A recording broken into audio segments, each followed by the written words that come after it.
Welcome back once again. एक दफ़ा फिर आपको खुशामदीद कहेंगे। ब्रेक पे जाने से पहले गुफ्तगू का सिलसिला जारी था और इब्तिदा में भी मैंने अर्ज़ किया कि हमारी कोशिश ये है कि आपकी सेहत के हवाले से जो मामलात हैं उसके ऊपर ज़्यादा से ज़्यादा गुफ्तगू की जाए।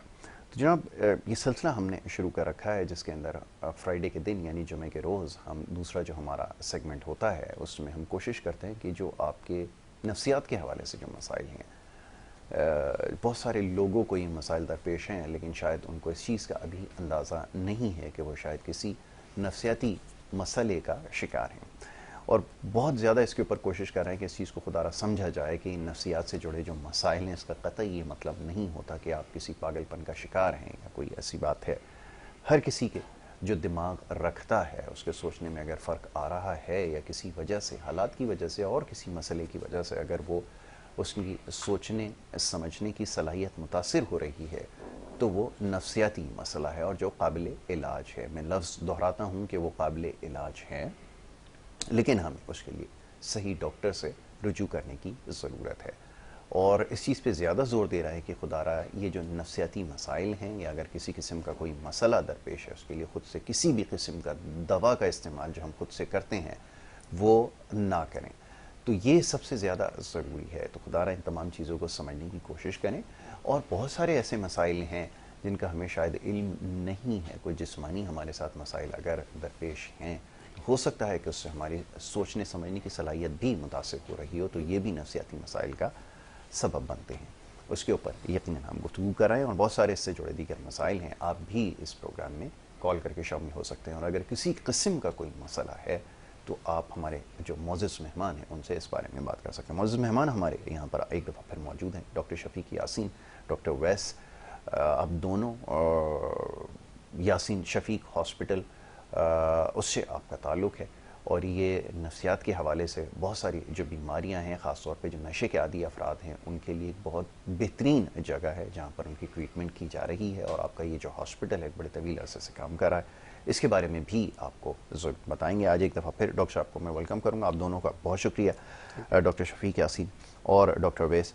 डॉक्टर साहब, बहुत सारे मामलों पर गुफ्तगू हो गई और जैसे मैंने अभी जो इंट्रो में जिस चीज़ को हाईलाइट में करता हूँ वो सबसे पहले ये कि खुदारा डॉक्टर से आप रुजू करें। कोई भी अगर मामला होता है, जैसे भी कुछ देर पहले मैं ये बता रहा था कि एक आम प्रैक्टिस ये है अवैस कि अगर कोई जोड़ों का भी दर्द है तो जनरल फिजिशियन ही उसका इलाज करेगा, चाहे किसी भी हवाले से हो रहा है तो वो उनके पास चले जाते हैं और वो जो दवाई उनको लिख कर दे देते हैं। ये भी एक इनजस्टिस है, मैं भी इस पर आगे चल के बात करूँगा। तो वो कोई भी मसला हो उनको दवाई लिख कर दे देते हैं और वही उसको ट्रीटमेंट समझा जाता है। ये कितना ज़रूरी है, पहले तो चाहूँगा एक दफ़ा फिर इसके ऊपर बात की जाए कि सही डॉक्टर के पास जाएं और ख़ास तौर पे अगर कोई प्रॉब्लम हो रही है तो ये क्योरेबल है, इसको ट्रीट किया जा सकता है, ट्रीटेबल है। जी बिल्कुल सही कह रहे हैं यासिर। असल में यहाँ पे इशू यही है कि डॉक्टर्स के पास जाना तो दूर की बात है, सही डॉक्टर्स के पास पहले तो आम जो पब्लिक है उनका रुझान है कि वो चले आते हैं फार्मेसी या डिस्पेंसरी जहाँ पर जी दवाइयाँ जी जी, डिस्पेंस हो जाती हैं विदाउट डॉक्टर्स बिल्कुल प्रिस्क्रिप्शन। ठीक है। और वो बहुत ही ख़तरनाक है इसलिए कि वो नहीं जानते कि एक्चुअली सिम्टम्स तो खांसी के हैं या बुखार के हैं या कोई और हैं, लेकिन अंडरलाइंग कॉज क्या है उसका। जी और नफ्सियात में भी यही इशू है कि अगर किसी को गुस्सा आ रहा है तो उसका मतलब नहीं है कि गुस्से की कोई ऐसी दवाई है जो कि फार्मासिस्ट बता देगा आपको और बिल्कुल उससे ठीक गुस्सा है। ठीक हो जाएगा। उसके मल्टीपल कॉजेज़ हो सकते हैं और इतनी डायग्नोसिस है जिससे गुस्सा जुड़ा हुआ है या मायूसी जुड़ी हुई है या जी बेचैनी घबराहट जुड़ी हुई है या कह सकते हैं नींद नहीं आती। और नींद ना आना भी कम से कम नहीं तो 150 से 200 या 250 डिफरेंट एब्सोल्युटली। डायग्नोसिस से रिलेटेड हैं। अब उनको क्या पता कि एक्चुअल डायग्नोसिस क्या है जब वो आपको नींद की गोली दे रहे हैं जिसके शायद वो आदी भी हो जाएं और राइट शायद उससे किडनी और जिगर पे बहुत ज़्यादा नुकसान भी हो। Right right. तो डेफिनेटली डॉक्टर के पास जाना ज़रूरी है और उससे भी बढ़ के सही डॉक्टर के पास, जो आपने पहले लफ्ज़ इस्तेमाल किया वो बड़ा ज़रूरी है। क्योंकि अगर नफ्सियात का प्रॉब्लम है और आप साइकाइट्रिस्ट के पास नहीं जा रहे और आपने जनरल फिजिशियन के पास गए, उसके पास इतना टाइम नहीं है कि वो आपकी बात सुनेगा। उसने बिल्कुल शायद ठीक है। 1-2 मिनट या 5 मिनट भी नहीं दिए और एक डायग्नोसिस बना के आपको एक गोली दे दी या कुछ गोलियां दे दी, तो चांसेस हैं कि आपके लिए साइड इफ़ेक्ट्स ज़्यादा हैं और राइट बेनिफिट्स कम हैं। मतलब नुकसान दवाइयों का ज़्यादा है और फ़ायदा शायद आपको ना हो। बिल्कुल ठीक है। और जैसे जैसे बीमारी बढ़ती है फिर आप एंड में साइकाट्रिस्ट के पास जाते हैं तो आपके ठीक होने का चांसेस भी कम हो जाते हैं, या ड्यूरेशन ऑफ ट्रीटमेंट बढ़ जाता है। मतलब ये कि ज़्यादा अरसे तक दवाई लेनी पड़ती ठीक होने के लिए, क्योंकि प्रॉब्लम ज़्यादा कॉम्प्लेक्स हो चुकी होती है, ज़्यादा कॉम्प्लिकेटेड हो चुकी होती है। तो मेरा तो मशवरा ये है कि जितना जल्दी हो सके उतना जल्दी दिखाया जाए डॉक्टर को। बिल्कुल ठीक है। अच्छा, दूसरा एक्सेस जो है ना वो बड़ा प्रॉब्लम है कि हर जगह साइकियाट्रिस्ट नहीं मौजूद। पाकिस्तान में साइकियाट्रिस्ट बहुत कम हैं। और फिर अगर रूरल एरिया में जाएं आप, छोटे गांव में, शहर से निकल जाएं या छोटे शहरों की बात करें, वहाँ अच्छे साइकियाट्रिस्ट कितने हैं कितने नहीं हैं, वो एक अदर इशू है। और उसी की वजह से हम लोगों ने ये 2 साल हो गए, 2 साल से ऊपर की, जब कोरोना आया था तो ये इनकरेज ज़्यादातर फील्ड्स में किया गया था कि आप ऑनलाइन ट्रीटमेंट दें। और आई थिंक वो बहुत ही कामयाब तरीका है एक अच्छे डॉक्टर को दिखाने का। बिल्कुल ठीक है। और ये मैं सजेस्ट करूँगा लोगों को कि वो इसको ज़्यादा से ज़्यादा इस्तेमाल करें। अब जबकि देखें पेट्रोल की प्राइस इतनी बढ़ गई हैं, चाहे वो कोई स्कूटर में आ रहा है या फिर कार में आ रहा है या रिक्शा टैक्सी लेके आता है, तो मुझे पेशेंट्स ये बता रहे होते हैं कि हमने तो 10,000 रुपये 1,200 रुपये रिक्शे पे खर्च कर दिए। और मेरे ख्याल में आने जाने का अगर वो लगाते हैं तो शायद कंसल्टेशन से ज़्यादा वो ट्रांसपोर्ट पे खर्च कर देते हैं बेचारे। फिर दवाइयों का अलग कॉस्ट होती है। तो ये इम्पॉर्टेंट है कि ऑनलाइन ट्रीटमेंट को इनकरेज किया जाए। अच्छा, साइकाइट्री में एक बात अच्छी ये भी है नफ्सियात में कि हम बातों से असेस करते हैं कि प्रॉब्लम क्या है।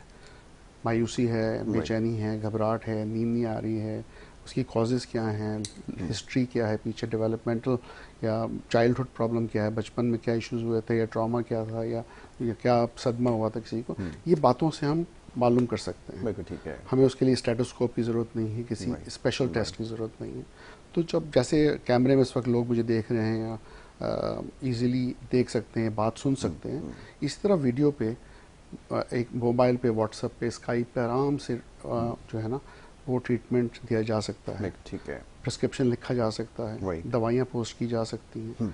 तो उसमें पेशेंट का फ़ायदा ये होता है कि वो, उनको ज़रूरी नहीं कि आए दूर से, हो सकता है वो मुल्तान में बैठे हों, कराची में ट्रीटमेंट करा रहे हों, ठीक है, किसी छोटे गांव में हो, उनको इतनी दूर आने की ज़रूरत नहीं। कई बेचारे बलूचिस्तान में आवारन हैं और डिफरेंट एरियाज़ बलूचिस्तान के, वहाँ से पेशेंट आते हैं हमारे पास।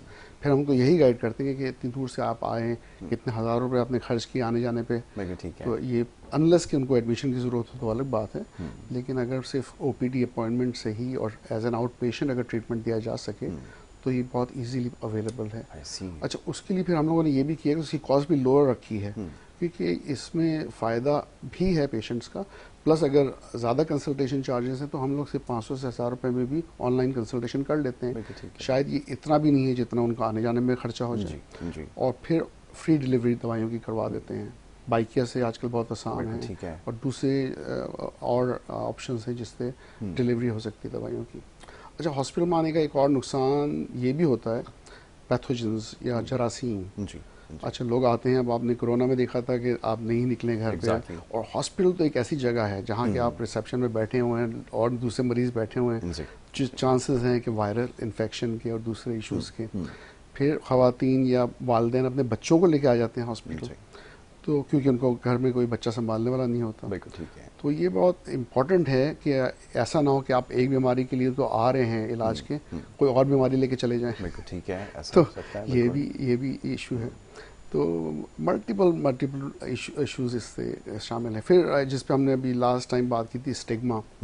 जो लोग स्टिग्मा से डरते हैं कि हमें यह ना पता चल जाए लोगों को कि साइकियाट्रिस्ट को दिखा रहे हैं, उनके लिए तो ये बेहतरीन ऑप्शन है कि वो घर से बैठे हुए अपने ड्राइंग रूम से या कमरे से एक डॉक्टर को दिखा रहे हैं।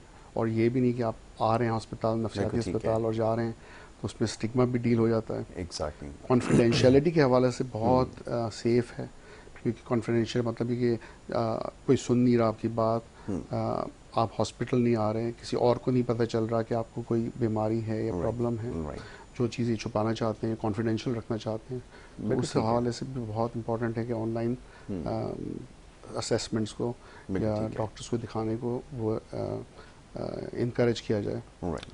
ये बड़ा ज़रूरी है। बिल्कुल आपने सही कहा कि ये इस वक्त की ज़रूरत है और टेक्नोलॉजी का फ़ायदा उठाना ज़रूरी है। डॉक्टर अवैस, बहुत सारी बीमारियों का इसमें इलाज हो रहा है थ्रू आप अगर आप समझ लें कि अगर कहीं पे बहुत सारी चीज़ ऐसी है जो कंसल्टेशन से ही मसला हल जो है वो हो सकता है। कैसे आपके पास पेशेंट्स क्या एक्सपीरियंस रहे हैं जो समझते होंगे कि शायद किसी को कोई बहुत ज़्यादा क्रोनिक डिजीज़ हो गई है, ऐसा भी सोचना अज्यूम करना शुरू कर देते हैं, कुछ लोग इसका भी शिकार होते हैं। असल में देखें या सिर्फ कंडीशंस पे डिपेंड कर रहा होता है। जब से कोविड आया, कोविड के बाद से ये ऑनलाइन कंसल्टेशन स्टार्ट हुई और उसका रिजल्ट्स पॉजिटिव थिंग में बहुत अच्छा रहा कि आप हॉस्पिटल से जाना ज़्यादा करीब नहीं है, दूर हैं। अभी बाजू का हमारे पास विंदर और बलूचिस्तान से अंदर वाले इलाके जो कहते हैं कि हम 2000 फुट की पहाड़ी से उतर के नीचे आते हैं। कल मेरे पास एक पेशेंट था, बल्कि वो यही है मेरे पास, वो कह रहा है कि मैं 2000 फुट की पहाड़ी है कूची, उस पे से हम उतर के आते हैं पेशेंट को लेके और फिर उसके बाद वो ट्रीटमेंट के लिए आते हैं। तो उसमें देखें, पेशेंट एक दफ़ा आपने कंसल्टेशन करा दी, चले अगर उसको एडमिशन की नीड है तो फिर तो मजबूरी है कि भाई जाहिर सी बात विदाउट एडमिशन हम ट्रीटमेंट नहीं दे सकते। जैसे ड्रग एडिक्शंस के पेशेंट है, जो नशे करके आदी हैं, नशे के पेशेंट, उनको लिए तो एडमिशन ज़रूरी है। उसके लिए तो ऑनलाइन आप कंसल्टेशन नहीं करवा सकते। अगर करवा भी लेंगे तो फिर भी एडमिशन एडवाइस होगा तो उसको आपको लेके ही आना है। ठीक है। बाकी जो साइक्रेट से रिलेटेड है, नफ्सियात से रिलेटेड है, गुस्सा ज़्यादा आता है, चिड़चिड़ापन रहता है, भूलने की आदत है, कोई चीज़ सोचते रहते हैं, डिप्रेशन होता है, साइकोसिस होता है, डिमेंशिया होता है, मुख्तलिफ टाइप्स हैं ये। अब इसमें होता क्या है कि जब मैं अक्सर ये प्रोग्राम्स में अपने कह रहा होता हूँ कि नफ्सियात का हरगिज़ मतलब ये नहीं है कि वो पागलपन है, लेकिन हमारे माशरे में एक माइंड सेट ऐसा हो गया है कि वो जहाँ नफ्सियात का लफ्ज़ देखते हैं ना, उनके दिमाग में फ़ौरन जाती है कि ये पागल होगा, अस्पताल है या पागल खाना, जबकि ऐसा कहीं भी नहीं होता। और इस तरह की 1% भी कोई चीज़ नहीं है कि नफ्सियात का मतलब पागलपन है। जी जी। नफ्सियात की बहुत सारी टाइप्स हैं। आप बहुत ज़्यादा सोच रहे हैं, ये भी नफ्सियात के अंदर है। बग़ैर बात हंस रहे हैं, ये भी नफ्सियात में। बग़ैर बात रो रहे हैं, ये भी नफ्सियात में। तो यानी ये इसका कहीं से भी लिंक ऐसा नहीं होता। पागलपन बहुत एंड में जाके आता है, जब आप तब आएगा पागलपन जब आप फार्मेसी से मेडिसिन लेंगे, जाके गलत डॉक्टरों के पास जाके लेंगे, जो डिजीज़ है आपकी उसको छोड़ के आप मौलवियों के पास जाएंगे, मौलवियों से तावीज़ों में और ये जादू में और इसमें लगे रहेंगे, तब जाके वो सारा जो टाइम था आपका ठीक होने का वो आप बर्बाद कर चुके होंगे। उसके बाद जाके वो आपका पागलपन शुरू होगा। यानी इतना लंबा टाइम चाहिए एक डिजीज़ को ख़त्म होने के लिए। फिर वो जब एंड में आता है तो फिर वो फर्दर चीज़ें बढ़ जाती हैं। ऑनलाइन के अंदर फ़ायदे ये हैं कि हमारे पास जो कंसल्टेशन के लिए जैसे अपॉइंटमेंट्स होती हैं तो वो हमसे विद इन डेज़ में 2 डेज़ के अंदर हम अपॉइंटमेंट देते हैं। उसमें कंसल्टेशन है, डॉक्टर शफीक हैं, एक डॉक्टर, 3 डॉक्टर्स और हैं मेरे पास, तो हम उनकी अपॉइंटमेंट्स एडजस्ट करते हैं। फिर जिस तरह की जो भी अपॉइंटमेंट्स होती हैं फिर वो अपॉइंटमेंट दी जाती हैं। उसमें सबसे अच्छा चीज़ ये है, देखें, एक तो जो सड़ने का आपके आने जाने का एक्सपेंस, फिर दूसरा जो दिमागों में, आप देखें हम किसी के दिमाग में घुस के तो चीज़ नहीं निकाल सकते, हम पूरे पाकिस्तान की नेचर चेंज नहीं कर सकते। जो लोगों के दिमाग में बैठ गया है कि ये नफ्सियात है और ये पागल खाना है, तो उसका तो अक्सर ये होता है कि जो समझ रहे होते हैं कि ये एक नॉर्मल हॉस्पिटल है, जनरल हॉस्पिटल जैसे होते हैं, उसमें मल्टीपल डिजीज़ की वो चीज़ होती है, इसी तरीके से नफ्सियात है। इसमें मनशियात के पेशेंट्स भी हैं हमारे पास, नफ्सियात के भी हैं, पागलपन के भी, मुख्तलिफ तरह की कैटेगरीज होती हैं। अच्छा, sorry to cut you short, इससे मैंने देखा है कि पूरे लोगों से रहने वाले मुल्क में इनकी नफ्सियात को समझते हुए, बिल्कुल, अब आप समझिए कि हो क्या रहा है कि जो पॉलिटिकल पार्टीज़ के जो लीडर हैं वो लोगों की नफ्सियात को समझते हैं, और कुछ जगहों पे कुछ लीडर्स के पास तो कुछ ऐसी सपोर्टिव वो हैं कि मैं अब डिस्क्लोज करूँगा तो लोग हैरान रह जाएंगे कि उन्होंने बताया हुआ है उनको कि ये जो लोग यहाँ रहते हैं ये कौन सा ऐसा पॉइंट है जिसके ऊपर ट्रिगर होते हैं, कौन सा ऐसा कोई बात है जो अगर करें तो ये आपकी तरफ आ जाएंगे और आपके लिए जान देने पे तैयार हो जाएंगे। मिसाल के तौर पे एक लीडर है तो वो तकरीर कर रहे हैं, तो उनके पीछे उनका असिस्टेंट खड़ा हुआ है, वो उनको कहता है कि आप इसमें इस्लामिक कोई टच डालें, कोई ऐसी बात करें। आपको याद होगा भी कुछ अरसे पहले वो जो पकड़े गए थे, तो वो पीछे से उनको बता रहा है कि इनको ट्रिगर करें, क्योंकि लोगों की नफ्सियात है, अगर उनको इस तरह की बातें करें कि कोई जैसे रियासत मदीना जैसे कोई खूबसूरत मॉडल वो बना देंगे, या फिर ये कर देंगे, तो वो इन चीज़ों का इस्तेमाल जानते हैं। और आप देखें उससे क्या नतीजा निकला कि लोगों को इतना एक्सप्लॉइट किया गया कि वो इस हद तक एग्रेसिव हो गए कि वो सारी जो है वो हदें क्रॉस कर गए। तो ये सारा नफ्सियात का खेल है जो इसको समझते हैं। जी जी मेन जो चीज़ है ना, देखिए नफ्सियात का खेल है, हम जो दिमागों से खेल रहे हैं जी जी, ऐसा ही है, दिमागों से खेला जा रहा है। समझ जाते हैं वो फिर आपको देख लेते हैं कि आप कहाँ पे कमज़ोर है। जी जी, हम एक इस्लामी माशरे से ताल्लुक़ रखते हैं, पाकिस्तान एक इस्लामी मुल्क है, हमारे यहाँ दिमाग के अंदर सिर्फ और सिर्फ एक बगावत जो होती है ना, जी, बगावत पल रही होती है। बेसिक हम चीज़ को समझ ही नहीं रहे कि बेसिक में उसने क्या कहा और क्या नहीं कहा। Exactly. अभी मैं ज़्यादा इस्लामिक पॉइंट पे नहीं जाऊँगा जी जी, मेरे खिलाफ ही वो चीज़ें आना शुरू हो जाएंगी। बिल्कुल ठीक है। लेकिन एक जो चीज़ है वो हमें समझनी चाहिए, हम जी, समझेंगे तो माशरा तरक्की करेगा। इस्लामी कंडीशंस जो हैं हमारी, हमें पढ़ना चाहिए उसके बारे में, ना कि सुनना चाहिए। बिल्कुल ऐसा ही जब हम सुनते हैं तो उसमें 1000 चीज़ें अगर हम सुन रहे हैं तो उसमें 10% 20% चीज़ें सुनने में ठीक होंगी, हाँ, बिल्कुल लेकिन ठीक है। बाकी चीज़ें ऐसी नहीं होंगी। जब हम खुद पढ़ेंगे उसको, उसका तज्जिया करेंगे, कुरान पाक पढ़ें आप, तर्जुमे के साथ, बिल्कुल तफसीर ठीक के है। साथ पढ़ेंगे,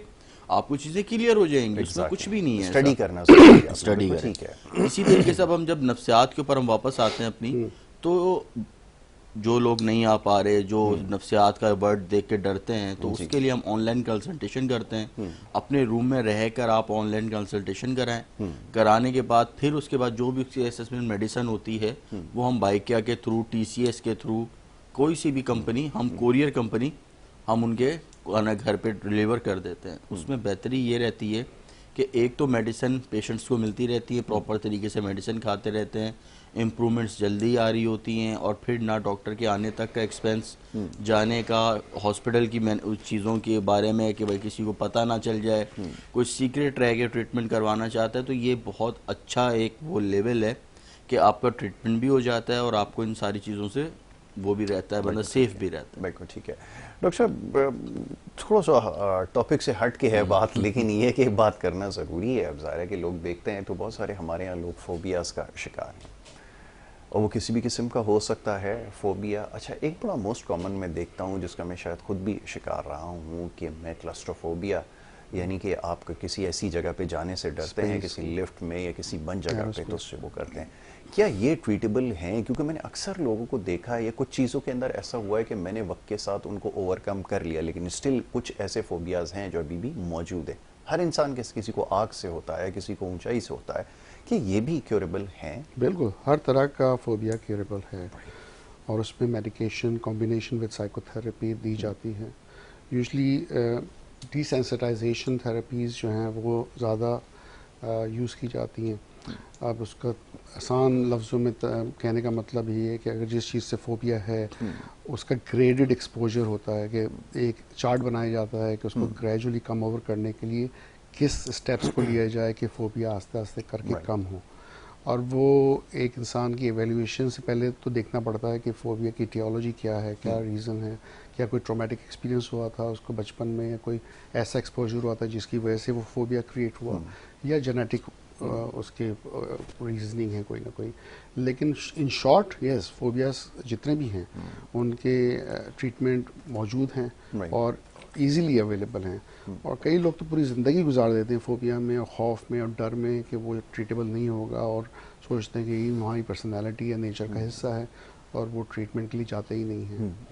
तो ये जो है ना बड़ा ही अलमिया है।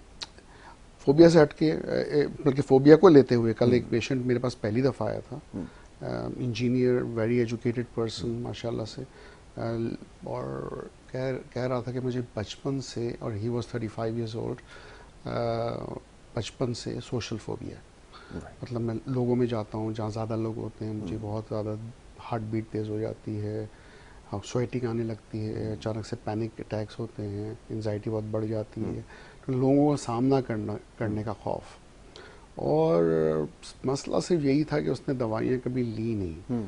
एक दफ़ा उसने अटेंड किया था साइकाइट्रिस्ट, एंड उसने कहा कि मैं काफ़ी बेहतर हुआ, लेकिन मैं दवाइयाँ नहीं लेना चाहता था। जब मैं बेहतर हो गया तो मैंने दवाइयाँ छोड़ दी, और उसके बाद मैं फिर बिगड़ गया। अच्छा, उसका जो पिछला साइकाइट्रिस्ट था वो भी बहुत अच्छा क्वालिफाइड साइकाइट्रिस्ट था, और उसने बहुत अच्छा ट्रीटमेंट दिया था।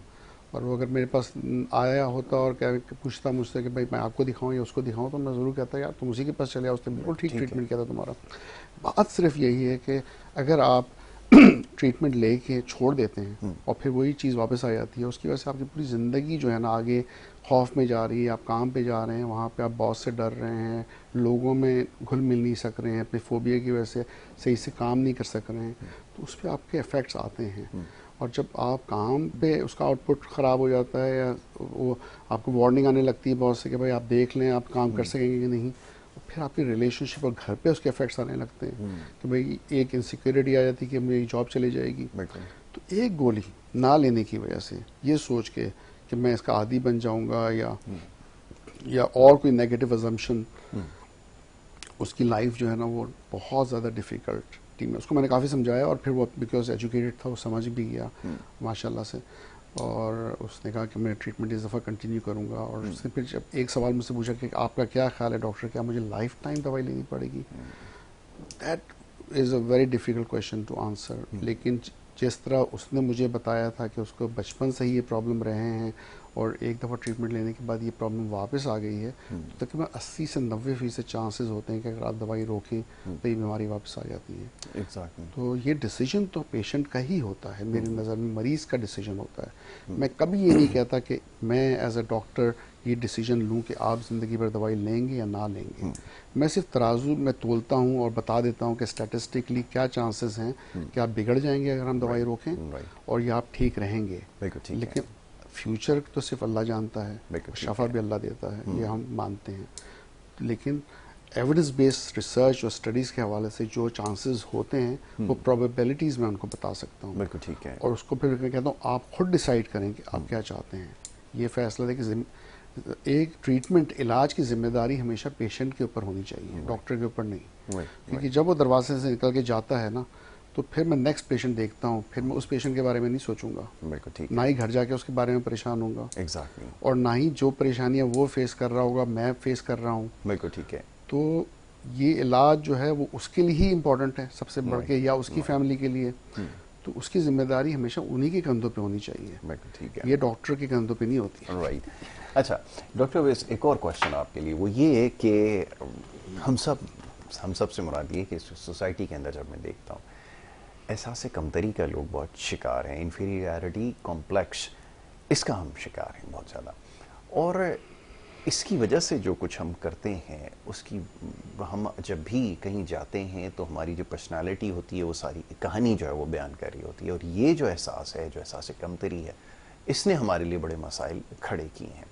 अब ऐसे तो जितने भी मेरे ख्याल में 24-25 करोड़ जितने भी यहाँ पे लोग बचे हैं, तो सभी इसका शिकार नज़र आ रहे हैं। थोड़ा सा मुश्किल हो जाएगा, लेकिन क्या इसका इलाज मुमकिन है? और यकीनन कुछ केसेस ऐसे आए होंगे जिनमें ये बहुत ज़्यादा मसला पाया जाता होगा। जी बिल्कुल। देखें यासर, ऐसा ही है कि हम अगर एक बंदा बहुत तरक्की पे है और एक दूसरा लोअर कंडीशंस पे और सेम स्कूल से पढ़े हुए हैं, सेम एक ही जगह से, लेकिन एक कुदरती चीज़ है अल्लाह ताला के अपने वो है कि उसके नसीब में उसने क्या लिखा और दूसरे के क्या लिखा, हम ये नहीं सोचते। हम उस टाइम इस चीज़ को साइड पे सोच रख के और फिर सोचते हैं यार ये मेरे साथ था, आज इसके पास इतना पैसा है मेरे पास नहीं है। यहाँ से शुरू हो जाती है मेंटली डिप्रेशन, जेलेसी जिसे आप कहते हैं। और इस्लाम के अंदर अगर हम इस्लामिक टच में लें ना, तो जैसे हम इस्लामी माशरा है और हम फ़ौरन जज्बात में भी आ जाते हैं, तो यही चीज़ें इंपॉर्टेंट्स हैं कि हमने इस्लाम को पढ़ा नहीं है। ठीक है ना, जब हम पढ़ते हैं तो उसमें सबसे पहले तो यही लिखा हुआ है कि आप एक दूसरे से जेलेसी फील ना करें। आप अगर कोई दूसरा तरक्की करता आप उसके लिए दुआ करें। देने वाली ज़ात अल्लाह ताला की है, उसको तरक्की भी अल्लाह ताला ने दी, आपको भी देगा।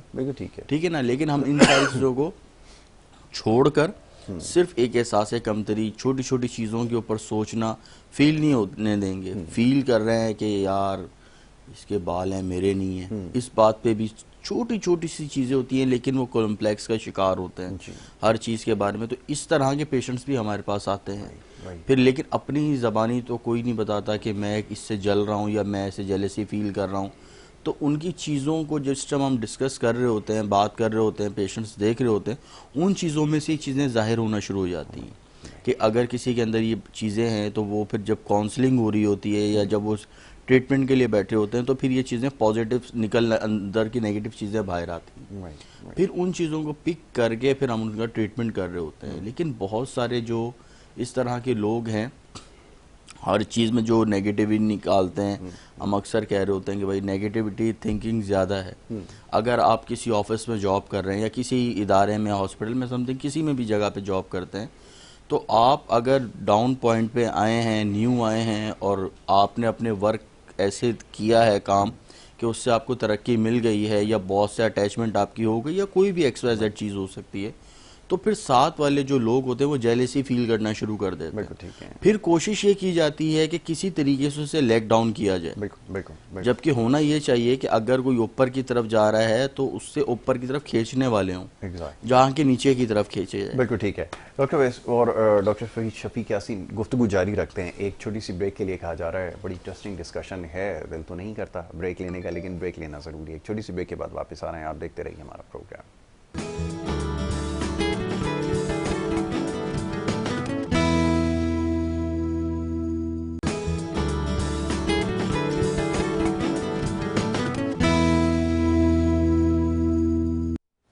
Welcome back once again. एक दफ़ा फिर आपको खुशामदीद कहेंगे। ब्रेक पे जाने से पहले गुफ्तगू जारी थी, डॉक्टर शफीक यासीन और डॉक्टर वैस यहाँ पे मौजूद हैं, उनसे हम गुफ्तगू कर रहे थे।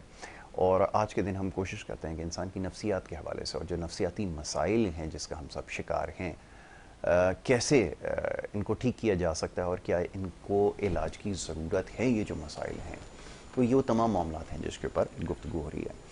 डॉक्टर साहब, अभी जैसे मैंने ब्रेक के दौरान तस्करा किया, ये क्वेश्चन बहुत ज़्यादा पूछा जा रहा है, वो ये कि एक फ़िक्र ख़ास तौर पे ख़वातीन में और लड़कियों को बहुत ज़्यादा ये हो रही है कि फ़ैमिली की तरफ से बहुत ज़्यादा प्रेशर डेवलप किया जाता है।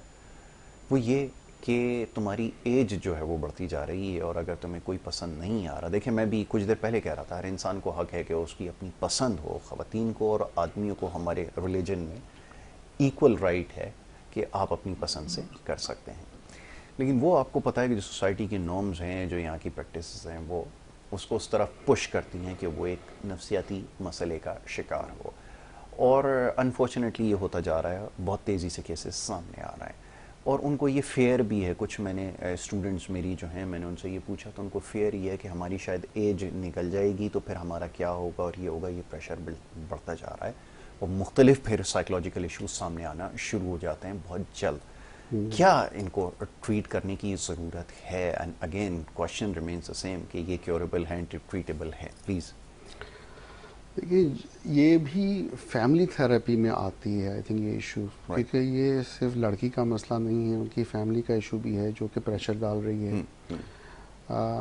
और ये बड़ा डिफ़िकल्ट क्वेश्चन आपने पूछा है जिसका आंसर एक नहीं है जी। और बहुत से फैक्टर्स, सबको एक ग्रुप को थेरेपी की ज़रूरत है। एग्जैक्टली। देखिए, पहली चीज़ तो ये कि किसी भी लड़की की शादी कर देना सिर्फ इस वजह से कि उसकी एज जा रही है और उसको आदमी पसंद नहीं है और उसने प्रेशर में आके शादी कर ली और बाकी ज़िंदगी जो है वो नाखुश गुजारी, तो नफ्सियात के हवाले से तो ये बहुत नेगेटिव है, इसलिए कि उसके आगे की लाइफ अगर खुश नहीं होगी, घर में झगड़े होंगे, प्रॉब्लम्स होंगे, बच्चे माँ बाप के झगड़े देखते हैं या फ्यूचर में फिर डिवोर्स हो जाए या सेपरेशन हो जाए किसी वजह से, तो ये एक फैमिली पे बड़ा ही नेगेटिव इफेक्ट डालती है, ख़ासतौर पे होने वाले बच्चों पे। और होने वाले बच्चे जो है ना, वो ही हमारा फ्यूचर है नफ्सियात का, क्योंकि हमें अगर प्रिवेंट करना है नफ्सियाती प्रॉब्लम्स को तो बच्चों की हैप्पीनेस बड़ी ज़रूरी है, उनकी स्टेबिलिटी, इमोशनल स्टेबिलिटी बहुत ज़रूरी है। तो अगर हम इस तरह के एक गलत फ़ैसला लेते हैं, इससे बेहतर है कि ये गलत फ़ैसला ना लिया जाए, थोड़ा ठहर के लिया जाए, चाहे वो थोड़ा डिलेड फ़ैसला हो। जहाँ तक एज जाने का ताल्लुक है, डेफिनेटली ये साइकिल तो है और ये टाइम है जहाँ पर मिड 30s में जाके आगे जाके प्रॉब्लम हो जाती है इन टर्म्स ऑफ कंसेप्शन, या फिर बच्चा आगे उनको पैदा होने, ज़ाहिर फैमिली आगे बढ़ानी है, तो दैट इज़ इम्पॉर्टेंट। तो इस वजह से कई ख़वातीन के लिए ये मुश्किल हो जाता है कि उनको रिश्ता मिलना मुश्किल हो जाए। तो ये पेरेंट्स का कहना कि टाइम जा रहा है जायज़ है एक तरह से देखा जाए तो, लेकिन बहुत ज़्यादा प्रेशर डालना कि इसी वजह से शादी जल्दी कर दी जाए ना पसंद होते हुए भी किसी को, वो जायज़ नहीं है। आई थिंक इसमें बैलेंस रिक्वायर्ड है, बिल्कुल जहाँ ठीक है। माँ बाप को भी समझने की ज़रूरत है कि मेरी बेटी जो है जहाँ जाए वो खुश हो, खुश रहे, और जिससे उसकी शादी हो वो कम से कम उसको पसंद भी करे और दोनों खुश रहें आपस में। Exactly. मैंने तो आदमियों में ही देखा है कि मेरा पेशेंट है बेचारा, he comes from Peshawar side से, और माशाल्लाह बहुत बेहतर हो गया है। डिप्रेशन का मरीज़ था, शादी करना चाहता है, फैमिली में प्रेशर है कि भाई तुम यहाँ शादी करो, उसको लड़की पसंद नहीं है, वही उसको कोई और पसंद है जिससे वो शादी करना चाहता है। फैमिली कहती कुछ भी हो जाए हम तो वहाँ आप शादी करने नहीं देंगे आप। अब वो बेचारा फंसा हुआ है, जब भी आप कंसल्टेशन के लिए आता है अपने भाई के साथ आता है, भाई कहता नहीं इसकी शादी तो वहाँ होगी, हमने तो फैसला कर लिया है, और वो कहता है नहीं मैं उधर तो नहीं करूँगा। तो मसला सिर्फ लड़कियों का ही नहीं है जी, ये बेचारे लड़कों का मसला भी है। बिल्कुल ठीक है। तो मैं तो उसको सपोर्ट करता हूँ कि जहाँ वो चाहता है शादी करना, खुश है वहाँ पर, और लड़की में और कोई ऐब नहीं है। मैंने ये पूछा, मैंने कहा उस लड़की में कोई ख़राबी है, आप क्यों नहीं चाहते? कह रहे वो हमारे ख़ानदान से दूर की है, हम उसको इतनी अच्छी तरह नहीं जानते, यही एक वजह है कि वो वहाँ पे शादी नहीं करना चाहते। अच्छा, अवैस मुस्कुरा रहे हैं। अवैस ने ब्रेक में बड़ी ज़बरदस्त बात की है और ये बड़ी अनफॉर्चुनेट हमारी है। मैं चाहूँगा अवैस साहब ज़रा उसको दोबारा रिपीट कर दें, ये जो आजकल तरीका राइज है। जी डॉक्टर अवैस। देखें, यही असल में यासिर मसला ये है कि आजकल जो लड़की वाले हैं या लड़के वाले हैं, उनके नज़दीक अगर लड़के के पास अमाउंट है, पैसा है, गाड़ी है, बहुत ज़्यादा स्टेबल है ना, और अगर लड़के का रिश्ता आ जाता है तो हमारे यहाँ सबसे पहले ये एक बात की जाती है कि हम इस्तिखारा करवाएंगे। बड़ा ये कॉमन सा एक वो है, जब आपने किसी को मना करना हो ख़ास तौर पे उस टाइम, तो अगर आप देखते हैं कि उसके पास बैंक बैलेंस है, पैसा है, स्टेबल है लड़का, ये वो, तो उसका इस्तिखारा कभी नाम ही नहीं आता। हमेशा सबसे पहले भाई इस्तिखारे में। Very right. ठीक है, अगर लड़का गरीब है, और ये नेचर लोगों की मेंटली कंडीशंस भी ऐसी हो गई हैं, लड़का गरीब है, इतना फाइनेंशियली स्टेबल नहीं है, तो उसका इस्तिखारा कभी पॉजिटिव नहीं आता, वो कभी भी नहीं आता। जी मना है, ये हो गया, वो हो गया, फलाना, बहाने बहुत होते हैं। तो बात सिर्फ इतनी है। असल में देखें, दो चीज़ें होती हैं, लड़के वालों को भी चीज़ों को समझना होगा और लड़की वालों को भी समझना होगा। आप लड़के वालों की, जो लड़की वालों की नेचर है वो एक ऐसा माइंड सेट हो गया है कि अगर वो एक लड़का है 25 साल का, 30 साल का, 26 साल का, तो उसके पास घर भी हो, उसके पास गाड़ी भी हो, बैंक बैलेंस भी हो, आप खुद सोचें, और शादी के बाद उसको अलग घर भी लेके दे, गाड़ी भी हो और सब कुछ हो, एक 26 साल 30 साल के लड़का ये सब कुछ कैसे कर सकता है? आप अपने ऊपर ज़रा रख के सोचें कि आप अगर, क्या नाम इसका, आपके फादर की एज 45 साल 50 साल है, उसके बाद उन्होंने अपना घर बनाया और उसके बाद उन्होंने अपनी लाइफ स्टाइल सेट की है, और जिस लड़के की आप डिमांड कर रहे हैं उसकी उम्र 25-30 साल है, वो इस 25-30 साल के अंदर आप उससे गाड़ी की डिमांड भी कर रहे हैं, घर की भी कर रहे हैं, तो ये सारी चीज़ों की डिमांड वो कैसे पूरी करेगा? ठीक है। और फिर लड़के वालों को भी एक चीज़ बड़ी वो है, नहीं करनी चाहिए ये चीज़ें, ये मेंटली तौर पे डिस्टर्ब भी करती हैं, डिसहार्ट भी करती हैं, और बहुत सारी चीज़ें। आप लड़की देखने गए हैं, लड़की देखी आपने और उसी के मुंह पे कह दिया नहीं जी इसके अंदर ये मसला है, तो इस चीज़ का असर बहुत गहराई तक मेंटली तौर पे लड़की के दिल पे और उस पे जाता है, जहन पे, वो मेंटली तौर पे डिप्रेस हो जाती है। और ये जो अक्सर आप देखते होंगे, बहुत सारी चीज़ों में हम भी देख रहे होते हैं, हॉस्पिटल में आ रहे हो तो बहुत फ़र्क होता है, लड़की लड़के के अंदर ज़मीन आसमान का बाजुकात फ़र्क होता है चीज़ों के अंदर। उसकी वजूहात ही होती हैं। लड़की वाले जब लड़के वाले देखने आते हैं, 2-3 दफ़ा देखेंगे, उसको रिजेक्ट करते रहेंगे, उसका अपना लड़की का माइंडसेट ख़त्म हो चुका होता है, वो ये फील करना शुरू कर देती है कि शायद मेरी तो शादी नहीं होगी। फिर जब कोई ऐसा नॉर्मली जो उसके लेवल का भी नहीं होता और बहुत नीचे लेवल का होता है, उससे उसकी शादी हो जाती है और वो खामोश रहती है कि शायद मेरे नसीब में ये था, जबकि ऐसा नहीं होता। ये दिमागी तौर पर, नफ्सियाती तौर के ऊपर मेन इश्यूज हैं जो उसको मेंटली तौर पर इतना डिप्रेस कर देते हैं कि ना वो एजुकेशन में सही तरीके से परफॉर्म कर सकती है, ना घर में कर सकती है। फिर माशरा, हमारा पाकिस्तानी माशरा, फिर उस लड़की को इस हद तक वो मेंटली डिप्रेशन कर देते, इसका तो रिश्ता नहीं होता, इसको तो जो देख के जाता है मना कर देता है, जिनों की एंट्री होती है। बिल्कुल, तो ये जो फिर चीज़ें ख़राब होती है ना, ये सारी की सारी नफ्सियात है। ठीक है ना, नफ्सियात हरगिज़ ये नहीं है कि वो पागल है, नहीं, ये भी नफ्सियात। एग्जैक्टली, बिल्कुल ठीक है। डॉक्टर साहब, अभी कुछ देर पहले एक, क्योंकि आज जो है वो वर्ल्ड फिजियोथेरेपी डे भी मनाया जा रहा है, अच्छा, अब स्ट्रेस का एक बढ़ने की वजह ये भी है, अच्छा जो वो स्ट्रेस बढ़ जाता है तो फिर बॉडी के ऊपर भी इसके चेंजेस आने शुरू करते हैं। वो डॉक्टर साहब अभी थे, वो बताने लगे कि वो अब बहुत ज़्यादा कंसंट्रेट करना, 12-16 घंटे नेचर ऑफ जॉब ऐसा हो गया है। अब वो आपको पता है कि आपको, अगर आप ब्रेड विनर हैं अपनी फैमिली के, तो आपको तो वो करना पड़ेगा, टाइम देना पड़ेगा। वो ना चाहते हुए भी 16-16 घंटे बैठे हुए हैं। एक तो ये हुआ कि आपकी स्पाइन उससे हर्ट हुई, आपको सर्वाइकल और दीगर इश्यूज हुए, but at the very same time आपका स्ट्रेस लेवल इतना बढ़ जाता है, और एक जगह पे मुस्तकिल 16 घंटे 14 घंटे कॉन्सेंट्रेट करने के बाद आपकी सराउंडिंग में क्या हो रहा है आप एटलीस्ट नहीं आपको अंदाज़ा होगा, जिसकी वजह से फिर जब आप फैमिली के बीच में जाएंगे या किसी सोशल सर्कल में जाएंगे तो वहाँ आप बिल्कुल भी मेंटली प्रेजेंट नहीं होंगे। अगेन मैं तो आज हर शख्स को ये मशवरा दे रहा हूँ कि वो एक दफ़ा साइकियाट्रिस्ट के पास ज़रूर जाए। जैसे अभी मैंने बहुत सारी चीज़ों के बारे में पूछा, तो जाहिर है जब मुझ जैसे फिजिकली जो नज़र आता है पेरेंट्स से कि फिजिकली फिट है, जब उसके साथ ये प्रॉब्लम हो सकती है, तो जो फिजिकली फिट नहीं है उनके साथ तो फिर बहुत सारे प्रॉब्लम्स होंगे। बिल्कुल।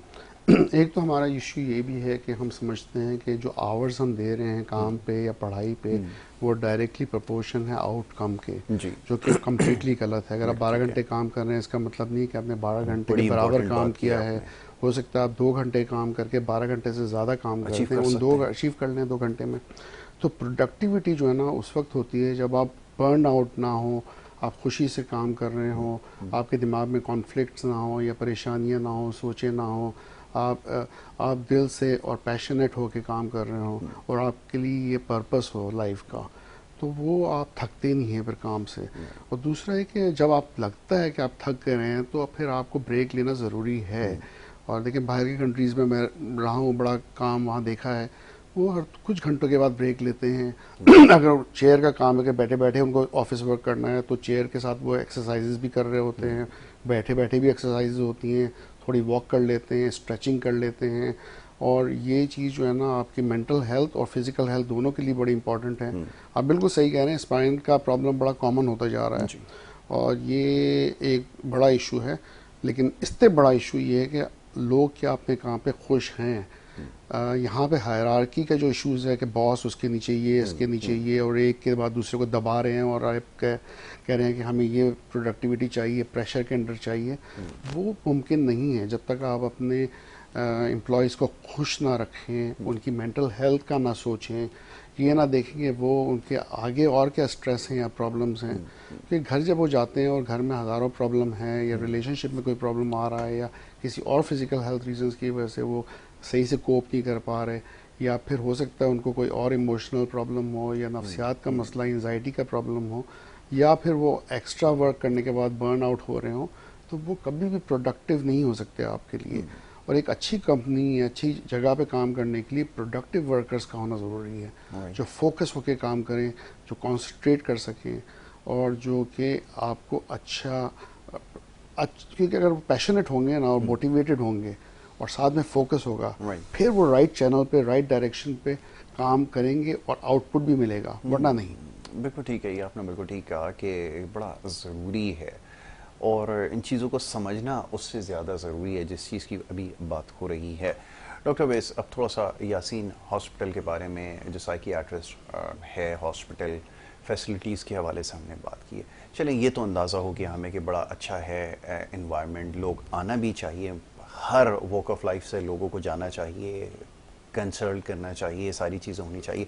और क्या ऐसी चीज़ें हैं जो आप चाहते हैं कि इसके बारे में बताया जाए लोगों को कि आप ये सर्विसेज और दे रहे हैं? प्लीज़ देखिए, हम यासीन साइकियाट्रिस्ट हॉस्पिटल जो है वो ड्रग्स एडिक्शंस के पेशेंट्स और नफ्सियात के पेशेंट्स, ये दो चीज़ों को डील कर रहे हैं। ठीक है, इन चीज़ों को देख रहे हैं, लेकिन इसके साथ साथ हम इनफर्टिलिटी को भी देख रहे हैं। ठीक है, जो असल चीज़ है, जो सेक्सुअल लोगों के साथ इश्यूज है, जिनसी मसाइल हैं, मेल जिनसी मसाइल हैं, उसके अंदर वजूहात ये होती हैं कि हम मुख्तलिफ़ तरह के डॉक्टर्स, मुख्तलिफ़ तरह के हकीम, मुख्तलिफ़ तरह की चीज़ें इस्तेमाल करते हैं और उससे साइड इफ़ेक्ट्स ये होते हैं कि हमारी किडनी फेलियर्स की तरफ चली जाती हैं।